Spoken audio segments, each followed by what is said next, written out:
taon po yung anak nyo? Mag-aanim po. Ano pong problema doon sa anak? Gusto ko kunin sa tatay niya po. Pag tumatawag ako sa kanila doon sa Sarangani Province, pinapatayan nila ako ng cellphone. So si Mrs. ay nasa Abu Dhabi. Opo. Dapat kung wala si Mrs., yung bata ay nasa inyo. Opo. Karapatan nyo po yun na Opo. magkaroon din ng kustodiya sa bata while the Mrs. is away. May hanap buhay naman po ako. Nagbabiyahe po ako ng motor. Kasi binigyan man ako ng misis ko ng motor. Ang bait pala ni Mrs. Binigyan ka ng motor. Sorry sir, baka naman ikaw waldas, abusado, Hindi po. barkadero. Baliktad po yata ang nangyari. Yung tatay niya, yung waldas, hindi ako. Ma'am Cheryl, magandang hapon. Ma'am, itong si Sir Warren, gusto niya magkaroon ng karapatan sa bata habang nasa abroad daw po kayo. Pwede ba, Ma'am Cheryl? Opo, sir. Pero ang hindi ko sa kanya, sir, kung kukunin niya po yung anak ko, ano po ipapakain niya sa kanya po? Kasi nga po, yung pagpapaaruga at pagpapalaki sa anak, kailangan po si Mrs. at si Mr. magtutulungan. So kung parehong may trabaho, parehong magkukontribute financially para panggastos na mga pangailangan ng anak. Yes po, sir. Anong trabaho niyo po, sir? Nagdadrive po ng motor. Hindi, anong trabaho Hindi, niyo yung po? Habal-habal? Habal-habal po. Ma'am Cheryl, pagbalik niyo ng Pilipinas, then yung bata mapupunta ulit sa'yo. Sir, wala po yan siya maibigay na sustento sa anak ko. Motor niya po, ako po ang nagbabayad po. Sinusustentuhan ko po pa siya, pinabadalan ko po siya buwan-buwan, sir. Tapos nagbo-boarding house pa po siya. Sakit mo naman magsalita. Hindi na nga ako nagreklamo laban sa'yo. Ang gusto ko lang makuha yung anak natin. Ano po ibig sabihin hindi ka nagreklamo laban sa kanya? Kung nagloko ako, mas nagloko yan, sir eh. Nalalaki yan po eh. Kasi ayaw ko na maano yung buhay niya dun sa abroad kasi marami hindi siyang kapatid. Kasi sir, lumaki ako nang walang magulang. Ayaw ko maranasan ng anak ko yun. Mas maganda kung magbati na lang kayo. Ano, pagbatiin ko na lang kayo. Sa akin, sir, wala namang problema, sir. Okay, sige. Ma'am Cheryl, alang-alang po sa 6 years old yung anak. Pwede ba magbati na lang kayo? Kalimutan na lang po yung mga kasalanan in the past? Ayaw ko na po, sir. Bakit po nasabi niyong ayaw niyo na? Dati pa naman po, sir. Parang ako pa rin ang po nag-iisa. Nagbubuhay sana ako. Kahit nga po piso, hindi po yan nagtutulong sa akin. Sir Warren, matanong ko lang sa'yo, wala ho ba kayong binibigyan na pera para dun sa bata? Minsan po, pag tumatawag yung teacher po, may kailangan sa eskwela niya. Paminsan-minsan. Opo, Bakit hindi may po pinapadala regular? po ako. Kasi yan namin ang sabi niya sa akin, sir eh. Huwag na daw akong mag-alala kasi siya daw ang magbibigay. Saan po Lema. napupunta yung kinikita niyo po sa habal-habal? Nagpo-boarding house man din ako, sir. Tapos yung tinitirahan ko, hindi ko po yung pamilya eh. Nakikitira lang po ako eh. Sinong pang-aalaga ng bata kapag halimbawa ikaw po yung nagkahabal-habal, naghahanap buhay? Yun ang stepfather ko po, sir. Yung parang nanay ko po. Wala kang bisyo? Sigarilyo lang po. Inom? Hindi po. Drugs? No, hindi talaga, sir. Magandang hapon po, Sir Antonio. Sir, bilang tatay po, biological father, habang nasa abroad po yung anak nyo, karapatan din niya po na magkaroon ng kustodiya sa anak niya. Noon dito si Warren, sabi niya lagi daw tumatawag sa kanyang amo. Warren, sino yun? Si ang amo ko. May amo ba laging tumatawag bawat oras? Hinatid nga niya yung bata dati, kinuha niya. Sabi niya kunin lang daw ng amo niya, ipasya lang. Tapos bigla lang siyang naglayas, pupunta ng Zamboanga. Pero sir, you should recognize also na siya po ay biological father ng bata at sa ilalim po nating batas, siya po ay may karapatan din dapat sa bata. Lalo pat yung inyo pong anak ay nasa abroad. Saan ka ba nakatira ngayon, sir? Nga city po. Dadalhin mo sa Zamboanga yung bata? Opo. Pero sir, pakisagot lamang, sino yung kausap mo oras-oras? Ang nagtawag sa akin, sir, yung may-ari ng tindahan. Kinausap ko yung may-ari ng tindahan. Sabi ko, magtawag-tawag ka lang sa akin, baka may mangyayari sa amin sa daanan. Kung ano na bang nangyayari sa amin, nagtatago lang ako, sir, kasi ayaw ko yun na nga eh, pinanghinalaan nga nila ako eh. Sinungaling ka! Huwag kang magsinungaling sa harapan ni Sir Tulfo. Nung time na umuwi ako galing sa Saudi, pumunta ako sa'yo. Sino tumawag sa hating gabi kahit kasama na kita? Di ba ang syota mo pa? Sinusuntentohan na kita. Gusto mong kunin yung anak ko kaya para magpadala ako ng pera sa'yo, hindi sa magulang ko. Kahit hindi ka magpadala sa akin, kaya ko alagayan yung anak. Ka! Sino po yung shota mo sir noon? Karaan na yun, sir. Wala na yun. Nasa Saudi pa lang siya. Hindi ka ba nahiya sa sarili mo, sir? Sinusuportahan ka na nga lang ng misis mo tapos tatraydorin mo pa. Tapos naghihirap si misis doon, nagbabanat ng buto, bigyan ka ng motor. Unfair yun kay misis. Now, ngayon sir, nagdadalawang isip ko kung tutulungan kita o hindi dahil meron kang ginawang hindi maganda sa misis mo. Irresponsible ka, sir. So there's that possibility kapag napunta sa iyong bata, you will also be an irresponsible father. At ayoko mangyari yan. Ayusin na lang natin to. Huwag ka na mag-isip na babalikan pa kita, manigas ka. Sir, hindi ko po ibibigay ang anak ko sa kanya po. Ma'am, i-refer ko na lang po siya sa MSWD. Hindi ho kami makikialam. Trust me. Okay, ma'am? Thank you po, sir. Magandang hapon po, Ma'am Cheryl. Sir, sorry sir. Kayo po ay i-refer ko sa MSWD. Pero papalitan ko yung pamasahe mo, yung papunta rito at saka yung pabalik dahil alam ko siguro inutang mo na yung pamasahe mo. Ng 5-6 ako po. Babayaran ko po yung pamasahe mo buong buo, pati yung interest sa 5-6 at bibigyan pa kita ng allowance. Base po sa napag-usapan nyo kanina ni Idol Rafi, na i-refer po kayo sa DSWD para magkaroon po ng tamang proseso. Kung gusto nyo po talagang makuha ang anak nyo po doon sa side po na magulang po ng inyong asawa. Kasi Ilahat. nagtulungan sila dalawa mag-amay. Siya man talagang una ng loob ko before siya nagpunta sa Saudi. 3 buwan siya dito sa Maynila. Naglalaki din siya, meron din siya lalaki. Paano nyo po napatunayan na may Siya lalaki? mismo ang may nagsabi sa akin, pwede rin daw ako maghanap ng iba. Siya yan nagtulak sa akin ng ganyan. Kahit sabi ko sa kanya, wag naman ganyan kasi kasal tayo. Ma'am, maraming sinasabi kasi itong si Sir at siyempre gusto ko mong maging patas kaya sabi ko tatawagan ko kayo. Sabi niya kayo raw kung mismo ang nagtulak sa kanya. Sabi mo libre ka naman babae. Meron ka raw inamin sa kanya na ikaw raw ay meron ng lalaki. Opo, sir. Doon po, umamin po ako. Pero tagal na po yun.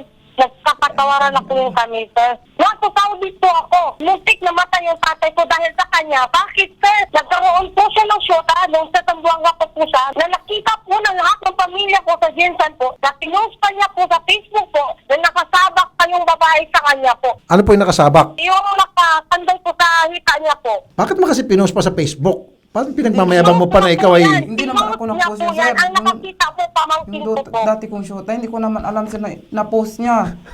Kaya wala na akong palusot kasi na-post na niya eh. Pero, inamin. So sandali. Kung hindi pala pinost nung girlfriend mo, meron ka sanang palusot. Hindi sir. sabi mo kasi, pinost na kaya wala na akong palusot. Oo nga eh. Sabi mo, nandun din yung nanay-nanay ko sir, nandun yung anak ko, hindi naman din ako ganun klaseng oh, tao sige. sir. Sino po nag-post, yung girlfriend niya o siya po? Ano, ang girlfriend niya po mismo ang nag-post. Gamit niya po ang Facebook ng asawa ko. Ba't kasi pinost ng girlfriend mo? Hindi ko nga alam Ang sir. sinabi niya po, sir, siya mismo inamin niya sa akin yun, sir, nung umuwi ako galing Saudi, sir. Umalis mo yung nanay niya, pinabili niya kung saan, naiwan mo yung bata, siya at saka yung girlfriend niya. Doon sa loob ng boarding house, sir, doon pa sila nag-sex, sir. Oh, sir, nag-sex ka pa pala sa kwarto mismo ninyo. Ba't di kasi hindi ka nalang pumunta sa kasagingan? Hindi niya yan ma-deny, sir. Kasi siya mismo ang nagsabi sa akin. Tapos naghiwalay na siya, sir, doon sa girlfriend niya isa. May girlfriend pa siya na isa, sir. Magbibigyan pa niya ng tennis, sir. Binigyan mo pa ng teddy bear. Dati pa yun sir. Siya ang una sir. Siya ang nag-una ganyan sir. Siya ang nagtulak sa akin sir eh. Sige, okay lang. Kung ayaw niya ibigay ang bata. At least, Ang bata dahil ang usapan natin, ikaw at ako, ang gusto ko lang ang bata. Dami yung mga dami ko sa'yo ma. Bakit mo pa isasali? Bakit mo pa isasali yung mga nakaraan natin? Mas malala ka pa kesa sa akin. Bakit ako? Nakita mo ba? Nakipag-sex ako? Wala naman, di ba? Ikaw, nakipag-sex ka sa harapan ko. Ng pinsan ko pa. Sir, ba't pinsa pa ni Mrs. sa dinami-daming babae sa mundo? Hindi, kasalanan niya yan sir. Bakit? Paano niya Lasing nagkasalanan? kasi kami sir. Siya ang nag-utos sa akin. Ba't tanongin yan sir? Paano para inutusan ka niya na i-sex mo yung Oo, pinsa kasi niya? Nilagay niya ako sa gitna. Yung pinsan niya, ako, tapos siya. Okay, sige. Halimbawa, nilagay ka sa gitna. Bakit mo sinex? Ayaw ko nga sir. Pinili talaga niya ako. Tatagain daw niya ako kung hindi ko gagawin yun. Siyempre matatakot din ako. Ano daw, sabi niya, ano ka, klase bakla? Bayot ka? Hindi mo gagawin yan? Ma'am, totoo ba yun? Sir, hindi ako asawa na itutula ko i-sex mo yung sarili kong pinsan. Nagsisinungaling ka, wala lang ako ebidensya eh. Tatagayin daw niya ako sir pag hindi ko ginawa. Pag hindi mo sinex? Opo. So, sinex mo rin? Hindi sa takot ko sa kanya kasi lasing pa ako. So, sinex mo habang nandun si Miss tabi mismo mo? Siya man, nakikita niya, nakatawa pa nga siya eh. Namamatay-patay siya sa tawa sa amin kasi lasing kami parehas. So, ibig sabihin, sinex mo yung pinsan niya kasi utos niya kung hindi. Kasi kinuha niya yung itag eh. Parang Siyempre, tinutukan ka ng itak para sino i-sex ba yung naman pinsan niya. hindi maano? O, ano ginawa mo? Ginawa ko yung inutos niya, utos niya eh. O, buti yung pinsan hindi pumalag. Hindi naman. Hindi. Pumayag. Sanay na siguro yun sa iba eh. Hindi, paano mo napapayag yung pinsan? Kahit sabi niya kahit anong daw gawin ko pa, kahit patalikod eh. Sinex mo patalikod yung pinsan? Oo. Ha? Opo. Hindi naman siya nagreklamo eh. Pag walang reklamo, walang kaso. Pero hindi ko ako maniwala. Ikaw maniniwala? Hindi ko alam. Yung sinabi nyo kanina doon na inutusan ka ni Mrs. na ikasex yung kanyang pinsan patalikod at si pinsan ay pumayag, parang hindi ka panipaniwala. Kaya nga sir, pero yan ang totoo sir. Kasi Lasing din kami yun, sir. Lasing din Ayun. si pinsan. Opo.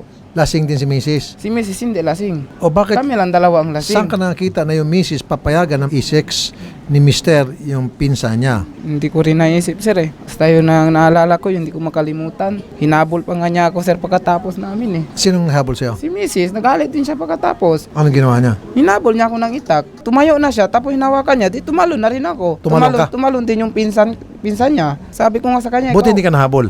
Hindi po, sir, kasi mataba yan siya eh. Payat lang ako. Sino mataba? Yung asawa ko. Si pinsan hindi nahabol. Hindi rin, kasi payat din yun. Nagpapatawa ka ba, sir? Hindi, sir. Totoo lang po yung sabi ko, sir. Pinapatawa mo ata ako, sir eh. But anyway, sige sir. Ganito ang gagawin natin. Ano bang sinakyan mo papunta rito? Aeroplano po, sir. Saan ticket? Pwede makita example. Hindi ko naitapon ko, sir eh. Kasi Anong minsan pangalan po, ng aeroplano? Cebu ba yun? Ano po? Yung parang may bandera, sir. May bandera. Philippine Airlines yun. Ayun ba? Teka muna sir, hawak mo yung ticket, sumakay ka sa aeroplano, and yet hindi ka sure kung anong aeroplano ang sinakyan mo. Baka nagsinungaling ka, baka sinakyan mo, boss. First time ko pa sir nagpunta dito, sir eh. Anong itsura ng sinturon doon sa aeroplano? Kasi alam ko may sinturon doon. Lock, Ha? seatbelt. Seatbelt. Opo. Hindi ka Oh. pwede kung maglilipat ng aeroplano, kailangan ka seatbelt eh. Anong itsura ng mga babae doon na nagsiserve? Meron dito, sir, ano? May? Tapos nagsasalita sila. May nagsasalita, sila ang nagsisinyas kung ano ang gagawin. Tapos may ano dito. Scarf. Opo. Pal nga. Meron nga ako picture, sir, kinuha na sa aeroplano. Tingnan ko ako, nga. eh. Ayan. Tingnan ko. Tibayan yan, sir. At katibayan para papalitan ko yan. Oh, picture ko pa ang ano niya, oh. Tagal na yan dyan, sir. Wallpaper. Bibigyan kita ng pamasahe. Sus, yun lang pala eh. Oh, yan po, sir. Ayun. Sige. Magkano pamasahe papunta rito? 6? 6 yata yan, sir. Nagbayad Sige. ka. Papalitan natin ng 6,000 plus pamasahe pabalik. Okay sa sir. Ngayong gabi matutulog ka sa hotel. Wala akong pamahit, sir. Hindi, akong bahala. Ikaw naman, sagot ko. Kita mo, dahil kita mo yung ano niya, yung wallpaper. Natuwa ako kay sir eh. Ano yan, sir eh? Oh, kita mo, wallpaper, oh. Aba, edi, Ranet, 6,000 plus 10,000. Ayan ha. Then, kayo po ay, wallpaper.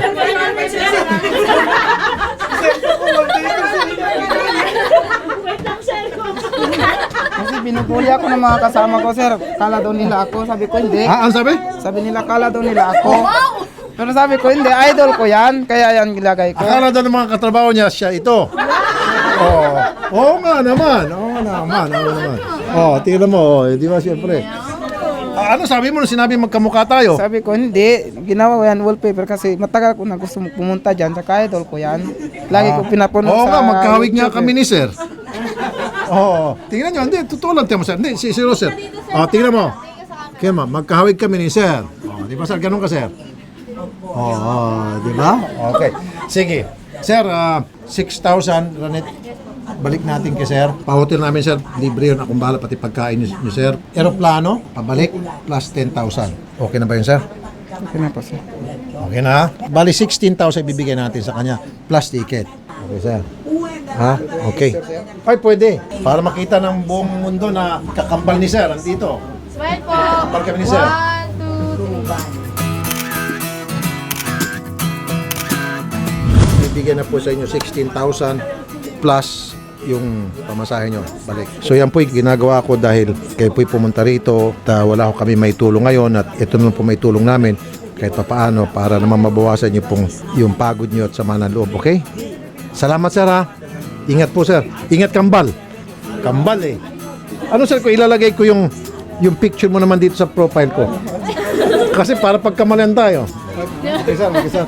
Yes sir, ingat sir ha.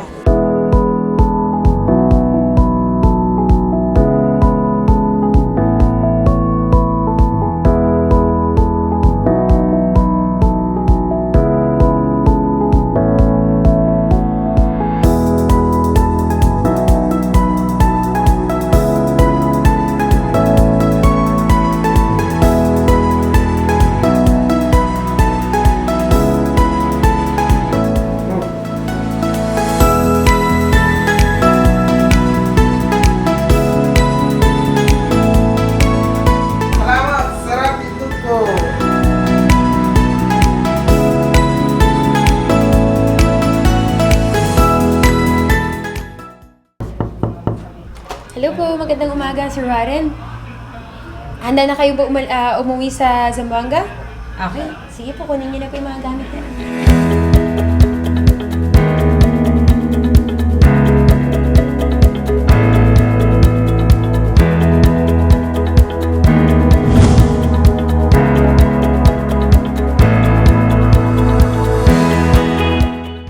Ito na po yung pinangako sa inyo ni Sir Rafi na papauwiin ho kayo sa Zamboanga. Ito na po yung ticket ninyo. And maliban po sa ticket na papauwi, papuntang Zamboanga, may ibinigay din po si Sir Rafi sa inyo na cash na umaabot ng 16,000. Tama? So, bali ito. Tanggapin mo na. 1, 2, 3. Ito yung 10,000 na pinangako sa iyo. Pagkatapos, yung makita yung cellphone mo, no?